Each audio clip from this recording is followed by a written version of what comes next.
आणि काही राजकीय आहेत ते त्यांची पोली भाजण्यासाठी आमदारांना बदनाम करत आहेत त्या गोष्टीसाठी। त्याच्यामध्ये आमदारांचं काही हेच नाही।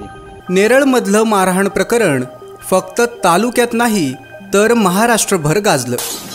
शिवाजी सोनावणे आणि अमर बांदल यांच्यातला वाद सोशल मीडियावर व्हिडिओ व्हायरल झाल्यानंतर बाहेर आला।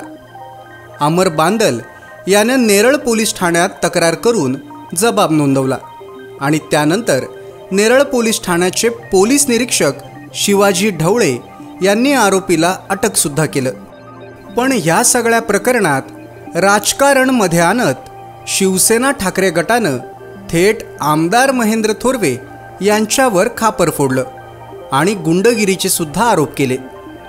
आमदार महेंद्र थोरवे यांनी स्पष्टीकरण देत विरोधकांनी मला बदनाम करण्याचं षडयंत्र रचले असा खुलासा केला। त्यानंतर नितीन सावंत यांनी पत्रकार परिषद घेत ठाकरे गटावरचे आरोप सहन करणार नाही असं म्हणत आमदार महेंद्र थोरवे यांच्यावर अनेक गंभीर आरोप केले। नेत्यांच्या ह्या राजकीय आरोपात मूळ मुद्दा आणि प्रकरण बाजूलाच राहिलं। त्यामुळे या प्रकरणातील फिर्यादी अमर बांदल यानं स्वतः पुढाकार घेऊन स्पष्टीकरण दिलेलं आहे। आमदार महेंद्र थोरवे यांचा या प्रकरणाशी संबंध नाही, उगाच राजकीय पोळी भाजू नका असं म्हणत अमर बांदल यानं संवाद साधलेला आहे।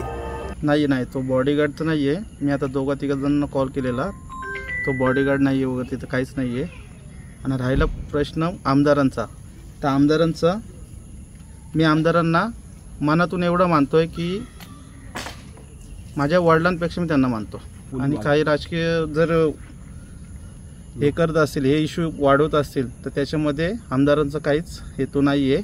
हे आमचं पर्सनल भांडणं झालेली आहेत। ताज्या बातम्या आणि लेटेस्ट अपडेट्ससाठी आजच सबस्क्राईब करा कर्जत विकास यूट्यूब चॅनलला आणि बेल आयकॉन दाबायला विसरू नका।